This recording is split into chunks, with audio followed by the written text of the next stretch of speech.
Tous les chemins mènent à Saint-Thirier-la-Perche. Aujourd'hui, nous sommes dans le sud de la Haute-Vienne pour parler de récolte de fruits de saison, la pomme, et on va parler également plus tard des marrons. Alors avec nous, Michel Texier qui est producteur de pommes. Bonjour. Bonjour.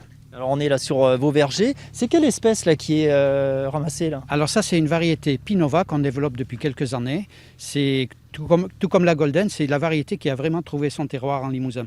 Alors l'espèce phare, c'est la Golden du Limousin, qui est quand même bien connue. La Golden est reconnue en AOP depuis 1986, donc appellation d'origine protégée. C'est la seule variété et la seule pomme qui a une AOP en France et même en Europe. Voilà, donc c'est un signe de qualité, d'excellence tout simplement. Avec, au fil des années, une conversion au bio. Oui, alors on a déjà 50 hectares de bio dans notre coopérative, soit 10% de notre verger. Et là, on va mettre l'accélérateur, planter des nouvelles variétés, mais également convertir des golden en bio, notamment grâce aux nouvelles techniques de protection qui sont à notre disposition. Et à terme, c'est convertir et avoir une majorité de nos vergers en bio.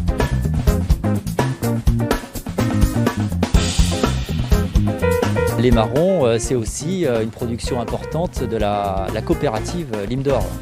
Effectivement, l'an dernier, nous avons rentré 500 tonnes pour 400 apporteurs. Donc on commence à avoir une production conséquente et intéressante de marrons et châtaignes.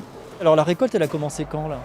La récolte a débuté il y a 3 semaines à peu près, mais de façon très sporadique. Due à la sécheresse, notamment les arbres ont mis du temps à faire tomber leurs fruits, notamment sur les variétés précoces.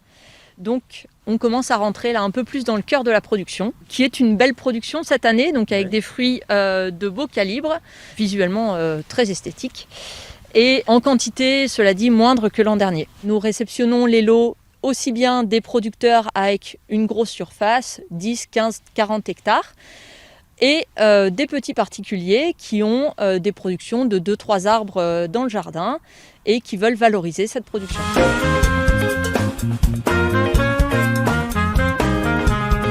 On a déployé depuis 2016 2100 ruches.